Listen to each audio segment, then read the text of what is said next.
Can we have the jingle for trauma time with Toniquinne? Yes. Toniquinne. Join. Trauma time with Toniquinne. I don't even know what it is.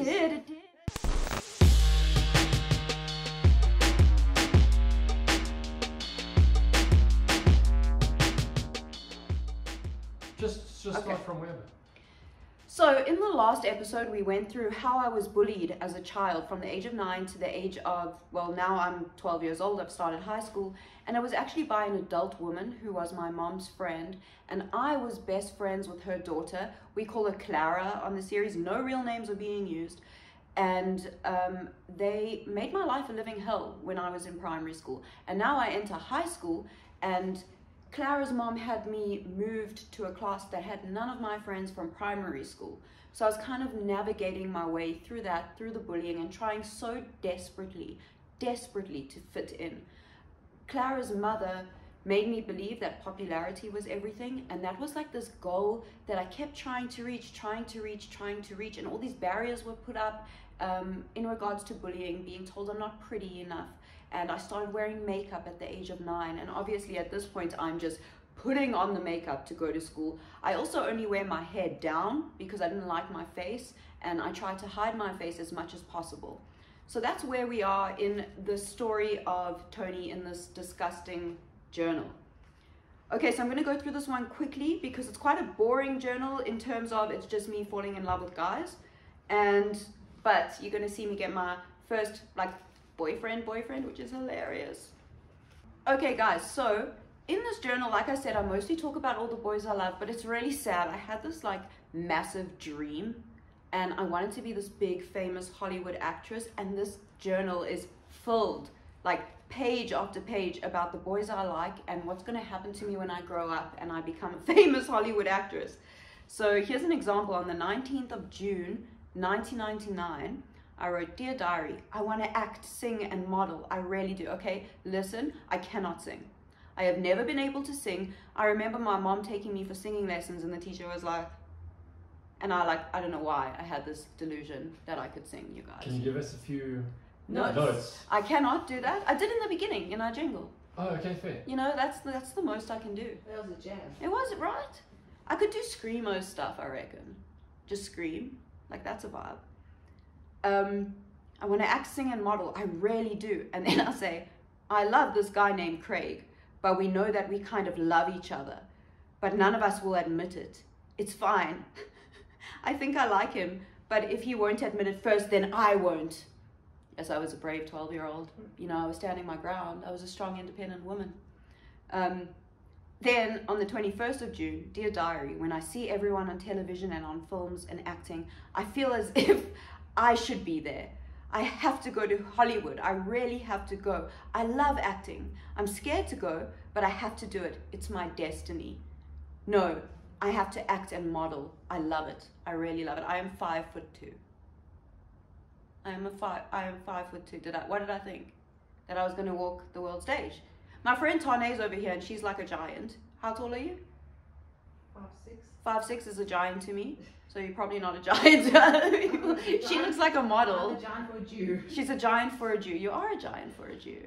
I'm actually tall for a Jew. I'm joking. I'm allowed to cut that. Yeah, that's cut a cut. that. That's a cut. Okay, guys. So now, okay, we just went through the Hollywood stuff, and we might not even use that. But this is the real juicy stuff. Tane and Ryan, prepare yourself for the love story of the century. Ready. Are you ready? Are you ready? Okay. 4th of September, 1999. Dear Diary. Wow are the only words to explain Saturday night. In brackets, last night. It was the most perfect night ever, and I'll tell you in detail. Well, as I got to Santon, it's a mall that we used to go to on Saturday nights. Did you guys used to go to Santon City? Just to hang out? Did you? It was such a cool vibe. I was a loser, no. There used to be this grass area where you would go and hang out with boys. No, that was... Didn't you do that? No. I'm so sorry, Tane. No, that's better than this. I saw... Okay, give me a name for a guy. Bobby. Bobby. I saw Bobby. He came to speak to me. Then we went to this place. But there were two guys there So we had to move to the grass. The grass area is where the magic happened. That's where you went if you smoked. That's where you went if you were being naughty, you know, at 12 years old. 13, I think I was 13 at September. No, I was 12. Oh my God. I was 12. Okay. And halfway down there, a man came up to us with a batch of roses. Bobby bought me a red rose, exclamation mark, exclamation mark. Then we got to the grass. And by that time it was 9 p.m. Then we spoke and spoke and spoke until 9:30, and he said, Tone, come stand here. So I did. So he was standing against a tree. I fucking drew it. I drew a tree and 2 people standing next to it. I'm sorry, I have to get a picture of this to show you. Guys, that's the tree. Is it in focus? Cool. Okay. So then he pulled into me and we scored for so long. I have to explain the words. Did you guys use these words? Yes. So to any Americans or British people who are watching this, or actually South Africans who are, or Australians, or Irish, or everyone. Asian, like Ryan. South American.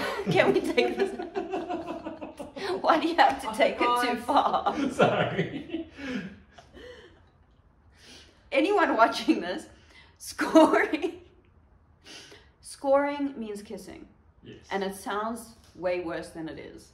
Okay? And pulling into. And pulling into means going in for the kiss. And grabbing. And grabbing means kissing. Grabbing. What else was there? I grabbed it. Yes, what else was there? Oh, that was the talk of the day. Dude, grabbing. But no, it gets worse because this description that comes up, think about it in today's context, okay? So then Bobby pulled into me and we scored for so long. Yes. Then obviously You got it. I pulled out. Yeah. Sorry. Then we were holding hands and we spoke and spoke and spoke. By this time it was 11 o'clock. And then he said, Tone, I have to go now. One more kiss. So he pulled in and it was long. Then I went up to him with his friend and his friend asked me what my name was. And he shook my hand and says, you're really pretty. That's literally the whole, that's the whole thing. Sorry. This next part is me talking about another girl who kissed a guy 5 times. Jeez. Wild, hey? Wild. Keeping score. Keeping score of scores. That's what you used to do. Yeah. But like what, can you, like as children, we used to like slut shame people.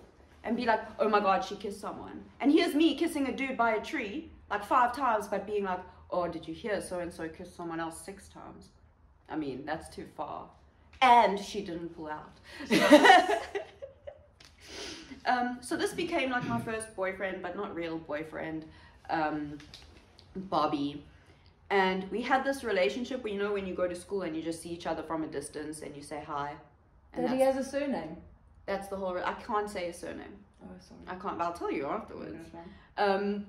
And yeah, so it was one of those, and then I used to see him in shul, Jewish girl. We used to go to shul and he'd be standing on the other side and we'd look at each other, and that was our relationship. I can imagine hearts going blip, blip, blip, blip, There blip, were blip, so blip, many blip, hearts. blip. But we also used to communicate on Merc, which was like social media before the social media now, like chat rooms. And my Merc nickname was, God, I was vain. Toniquinne. I wish it was Toniquinne. It was Attraction. And the T's were capital. Gosh. And he had his nickname, and that's how we spoke most of the time. In fact, I have it printed out somewhere, the conversations we had. Then our relationship got confusing. You know, the not talking to each other and only talking on Merc relationship got very confusing. 20th of September, 1999. Dear Diary, I love Bobby.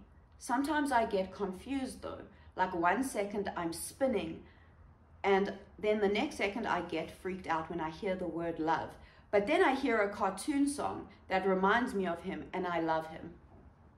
I mean, that's love. Oh yeah. Cartoon songs. Cartoon songs are love. Like, which cartoon song was I listening to that reminded me of him? Animaniacs. Oh, We tiny. Toony, we're all together. Freakazoid. Yeah. Yes, I had such a crush on Freakazoid. Maybe it was Freakazoid. Maybe it was Freakazoid. Dun, dun, dun, dun, dun, dun, dun. Freakazoid. Freak is Diggity. Freak me. Who was your first cartoon crush? You had to have a cartoon crush. The silence. Don't lie, it was Simba from The Lion King. You know, like when Simba walks over the thing and he goes from Jonathan Taylor Thomas's voice to like a man's voice?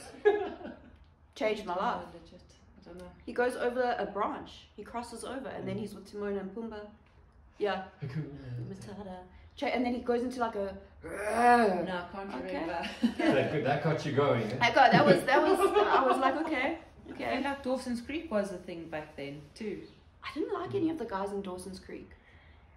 I didn't. What's the Pacey? Not even Pacey. Oh, I liked Pacey. Pacey was like the bad boy. Yeah, the Pacey blue was eyes. Yeah, I liked Pacey. I didn't like Dawson. Mm-hmm. I think I like Dawson. No, not my vibe. Good taste. Okay, so my love relationship goes on the 5th of October. Dear Diary, well, me and Bobby broke up. Thank God. I just couldn't take it anymore. I mean, 7 weeks is enough. And I broke up with him. That's all that mattered. You know, my ego at 12. Mm-hmm. Like, I broke up with Bobby. So it was okay. You know, I survived that. And it was too much. And that's basically my first relationship, you know, how it goes. Now we're going to just get to the end of the year, okay? So that this one is done. 29th of November, 1999. Dear Diary, Grade 7 is totally over. I mean, all my memories of Grade 7 are in you. Aw, shame. No, I missed something I wanted to go over. Go. Okay, sorry. So I quickly want to summarize up until this point.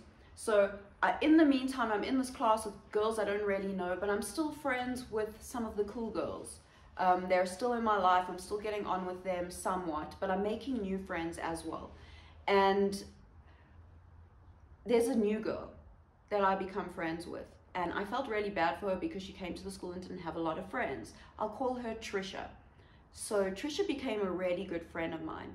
But what started to happen was Trisha started to, well, in my head, I don't even know if this is reality because I played the victim so much. Trisha started to isolate me from the other group of friends. And she started to make me feel like I wasn't good enough. And she would tell me when I brought up, hey, I want to be an actress, hey, I want to be a model, she would tell me that that's just something I dream of. I'm too ugly to be that. I'm not pretty enough to be that. And that was what I went through this whole year. So you can see here, I talk about Hollywood. I talk about how great things are going to be for me when I grow up. And I stopped writing about that because of what I was being told. So I was in a very uncomfortable space. I was trying, like I said, so hard to be popular, but I could never really reach it.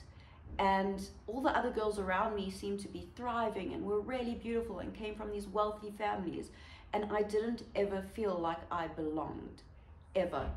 I was a weird kid, and this kind of shows just how weird I was and how immature I was. On the 20th of November, 1999, I wrote, Dear Diary, I am so sad. My teddy bear that I have had my whole life is gone. My mom gave him to charity by mistake. My dad's friend gave him to me. His name was Snorky. He was a worm, and I loved him. My mom really feels bad, but so do I. She says that she'll get it back. Yeah, right. It's weird. Ever since I was 3 years old, I thought I'd give it to my children's, etc. That's, even if he was around, that wouldn't happen. Where do I have children? Your kitties. Shame, I had so many like dreams. I was like, I'm gonna have a family, It's but a lot of children's. a lot, and Snorky would have been there from the get go. Snorky was rad. The worm. Yeah, he was a little worm, and he was like light colors, like pastel, and he held a little pillow in his hand. If anyone has a teddy bear like that, I will pay money to get a teddy bear like that. And it's like a little worm, and he's holding a pillow, and he's about this big. I loved him so much. I loved him. Then I wrote, there are no other toys like him. I mean, I got him when I was like 2 years old. I mean, even if my parents tried to replace him, it'll never be Snorky. Then this happened. Okay, on 20th of November. This gets my heart. 99. 1999. Dear Diary, Granny is so amazing. Okay, so this is my mom's mom, because my other granny not so amazing. Really. Granny is so amazing. Well, for my birthday, my gran gave me a note and a teddy bear, a baby Barney the dinosaur teddy bear, because she was here when I found out that Snorky was gone. Barney will never be like him, but he will also be very special to me because my gran gave him to me. Do you want to hear the note my gran wrote me? Okay, so as you can tell, it's there. And she said, "Darling Tony, my name is Barney. When I was thrown out of the car at Hardebeespoort Dam, my heart was broken, as I felt no one could love me again. Not long afterward, a lady picked me up off the street and told me not to worry, and she would take care of me until she could find someone young and kind who would love me forever. Well, today, Gran told me she had found that someone, and it's you. I am so happy, as she told me that you are a kind, sweet, gentle person. A person that will always be there and love you unconditionally. All my love, Barney." Cute. Okay? And it's dated 2011, 1999. Is that not the sweetest thing? Do you know where Barney is? Don't know. Probably pawned him. Probably gone. Don't know where Barney is. I'm a selfish bitch. Like selfish. No. And I did it like, oh, shame. Guys. My grandmother's honestly the best person in the world. And that's it. That's it. Okay, so now I'm just going to sum it up at the end here. 29th of November, 1999. Dear Diary, grade 7 because it says Form 1. So I have to try remember. That's grade 7? Standard 6. Standard 6. But like people don't know standards. It's Grade 8. Grade 8. Mm-hmm. Grade 8. Oh my God. Okay. Dear Diary, grade 8 is totally over. I mean, all my memories of grade 8 are in you. It's amazing. I mean, I even remember this time last year, I was so shocked and nervous about grade 8, and everyone put me in a class with no one I know. It's so nice that I made it through the year. And then I have this postcard, and it says, "I got such a cool postcard."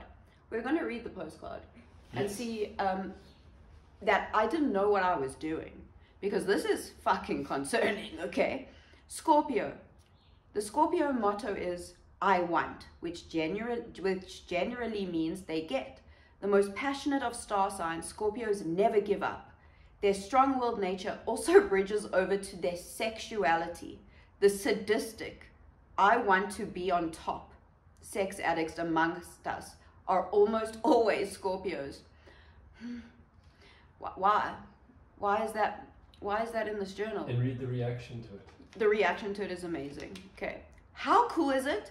I mean, it's like totally me. I love getting my way and I always get it. I never give up, ever. I mean, even when it comes to acting. This is so true. This is so true. If I fight or am jealous of someone, shame, poor them. And grrr, sex addict. Copyright 1999. I wrote copyright. Why? I put the C in the circle. Why? How did I know about sex like that? And what, at 13 you were? This year, I'm 13 here. But I didn't even what? What? Did you guys know that kind of shit then? Yeah. Do you know what a sex addict is? No. Maybe I knew that I would have problems when I grew up.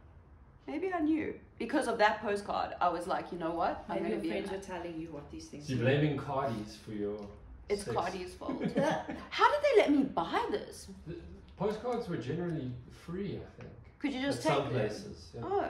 So I was like, okay, this looks great sex. Let me just stick it in my diary. Makes me sad. Makes me sad. Okay, now I'm just going to skip to the end because, okay, so what happened at this point? This is when everything in my life changes. Like, from here on out, you know, this whole journal I've been kind of happy-go-lucky, talking about the bullying a bit, but focusing more on guys. And now everything changes as we hit the millennium. So it's 1999. All my friends are going to Cape Town holiday. They always used to stay in these fancy hotels and stuff. And a part of me wanted to be there because I knew that if I wasn't there, I would kind of be isolated even further. This speaks a lot of privilege as well, because I was going to London, and I wasn't really that grateful at all about the fact that I was going to London, because I was more scared to, you know, miss out on what's happening. So I went to London for New Year's Eve, and all my friends, like I said, were in Cape Town. And during this time, I got a phone call when I was in London from one of them. And they said to me, "We don't want to be friends with you anymore because you are too weird." And I got completely written off by them. I don't even know back then what was weird about me, you know. Maybe I liked music like System of a Down, but it might have been I was just too much. Like, I was the girl that wanted to be an actress, who wanted to be a model and had all these dreams. And maybe it's annoying. Maybe that is what annoyed them. But here, you know, sorry, my cat's going mad in the background. But here I kind of play victim, and this is where my victim mentality comes into play. And like it said previously, you know, you go through the Scorpio stuff, and it says there, you know, if you get jealous, you act out. It's true. Because I was jealous of these girls, and I was like, what am I going to do to make them upset that they let go of me? What am I going to do to prove to them I am better than them? And from this point, from this journal into the next one, we see that play out quite significantly, and it gets really, really bad. Like, I turn into everything I hate, but I think that I'm the victim. You know, I kind of put on mask after mask after mask to try fit into this world. They told me I'm weird. The next year, I go back to school, and I am weird. I dye my hair black, I put pentagrams all over my school bag, and I'm like, you want to see weird? I'm going to show you weird, and create this persona of myself so that I'm in control of how they judge me. So I have my protection, I have my mask up, and everything they say about me is constructed by me. If you want to be scared of me, this is why you will be scared of me. If you want to think I'm weird, this is how you will perceive me as weird. I will make it up so that I have control over what you think about me, which is quite a manipulative behavior and quite a drug addict behavior. You know, in active addiction, we manipulate everyone around us to get what we want. And I did the same thing in high school. This is why I say I think I was an addict before I even picked up substances, because I had that mindset, that manipulative, I'm going to control the narrative to get what I want mindset. And it was this power play I had my entire life that obviously became kind of professional when I picked up drugs and alcohol. This was like a preparation for that. You know, a little bit of an addict behavior there. I have pills that my brother took because he was sick in London, and for some reason I kept the packaging saying my brother finished all the pills, and I hit my head, and I don't think I got any pills because Warren finished them, and I was very sad. And yeah, I said Warren was sick, he finished the Panado, and I hit my head. I don't remember that at all. Because you hit your head. Because I hit my head. Probably forgot. A bit of amnesia, you know. Yeah. A bit of amnesia. And then maybe that's when all the issues started. I hit my head in London. Dude, that's why I have a blackout kind of life. It's not the drugs, it's not the alcohol. It's because the head. Yeah, I fell and I hit my head. On the Millennium. Dude, Y2K. That shit was real. Changed my life. And then here I have a picture of, who are these cartoons? It's Hot Stuff the Devil. It's Casper the Friendly Ghost, and I circled the devil Yeah. and wrote, that's me, Sure. which was quite telling. Because you were hot stuff. Because I was hot stuff, you guys. I really... Scorpio hot stuff, guys. A sex addict. Sex addict. And then, sorry, this I feel like we need to show. Do you guys Go agree? for it. The boobies. I drew pictures of boobs. This is why I think something traumatic happened to me at some point. Because what the fuck? Maybe she went to... Maybe. I'm thinking of what the place is called. I drew boobs. Camden. Down. Yep, that's good. Can you see Britney's boobs? Yep. I drew Britney Spears with pigtails and a skirt and boobs Pam Anderson with the boobs out as well. on a pole. Mm-hmm. Why did I draw Pamela Anderson on a pole? I drew the Spice Girls, who I loved, and I drew Jennifer Aniston because I thought I looked like her, even though if I tell you I look nothing like Jennifer Aniston. But I was delusional and thought that's who I was going to be in Hollywood. I don't know how my parents, shame. They just let me be me. And that's pretty cool. But now the ending of this journal, I think, is probably the funniest of all of it. I gave myself advice for when I became famous in Hollywood as an actress. I wrote internet and underlined it. Don't get on the internet, it is dangerous. I mean, the irony. The irony is so amazing. Oh, and then I wrote, supermarkets are a good place to meet men. And in brackets, I wrote health spa. I was upset. I was sick. Something was wrong with me. Oh, hormones. I'm sure. Were you like that? Teenage hormones. What? Like thinking about where you would meet men and all that kind of stuff at this age. At the Saturn, Woolworths. basically. Yeah. I think maybe it was just our culture. The But- nose didn't help. Tane, the last part of this whole journal just says, smart women don't jump into bed with a man. Some good advice. It's Solid. solid advice. What the who said that to me? Maybe. People magazine. I know my grandmother did. Cosmopolitan. Cosmopolitan. People, Teen magazine, all Yeah. those pop magazines. Dude, well, I didn't listen. If you look at it, it actually is Read it, pretty not solid be a hope, advice. is it? It's solid. I mean, especially get off the internet. Yeah, get off the internet. Yeah. Don't meet men at bars and pubs. Meet them at a grocery store or At Woolies. kind At of Woolies, at yeah. Woolies. That's actually decent advice. And then the last one, don't jump into bed with a man. Jump into bed with a woman. With the cat. Tony! With yourself. Jump into bed with yourself. So this is this journal. I'm sorry that was a bit all over the place, but it gives some insight into what I went through in the first year of high school, how immature I was really, how I dealt with, how I was privileged and didn't see my privilege, you know, like I was upset about a teddy bear, I was upset about going to London because I was scared I was going to get left out. And I feel like my whole life I've done this, where I don't live in the moment and accept things as they are. I always want something else, want something else, want something else. And now, as we head into my second year of high school and the millennium, things start to get really, really dark. And I start to speak a lot about what I look like. I start to speak a lot about wanting to stand out. And the self-destruction really begins, you know. And it gets hard. So the next few journals are going to be hard. I struggle going through these ones. I'm doing it on TikTok, going through the high school journals. And I really struggle with it. Like, I'm excited to get to when I was on drugs. Like, I know I wrote bullshit in there. You know, this shit's deep, dude. Like, the self-loathing here. Like, at least when I was on drugs, I thought I was happy. And I was like, I'm Sylvia Plath. Here, I'm like, I'm Sylvia Plath, but my head's in the oven. You know, I hope you get that reference. Well, this journal seems a little bit more positive than the previous one. In the beginning. A lot of self-discovery, a lot of exploring, and you know, exploring Barbie. Exploring exploring Barbie. guys and stuff, and like really discovering who you were. Which Yeah. Because you're younger, also, and a little more naive, I think. Yeah, exactly. Naivete. Naivete is there. But you Naivety. also set up badly, and you kind of overcame that a bit. Because, That's cool, hey? which was quite interesting. Oh, I love that. So I was put in a class with people I didn't know, but I still kept the friendship and I still kept going. I still kept strong, you know, and I didn't actually focus on that too much. Even in this journal, like I spoke about Trisha a lot in this journal that I didn't read just because I don't think it's necessary.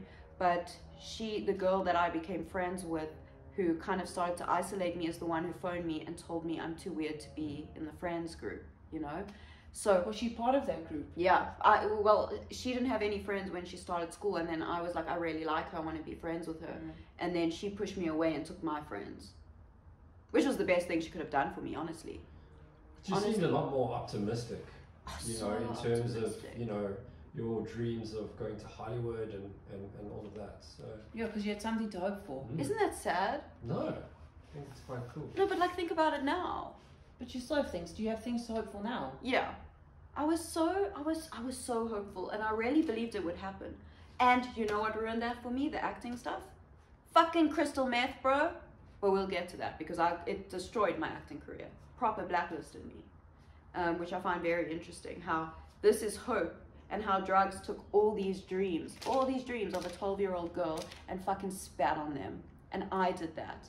I'm the one who destroyed myself and destroyed my dreams. But we build up, and just like this little girl who was put in the wrong class, put with people she didn't know, fucking sober me is still gonna find those dreams and still gonna live those dreams, because fuck it, what?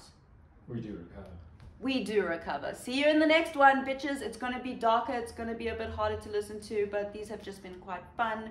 And thank you so much for watching, guys. And like, subscribe, all that cool stuff. Comment below if you went through similar things in your first year of high school, discovering your sexuality, discovering guys, trying to fit in. And check out the TikTok page, Instagram, which is a bit more insta-hoey than it is informative. And I will see you in the next one. We do recover. Peace. Oh wait, I did it wrong. Peace. Oh, you're so funny.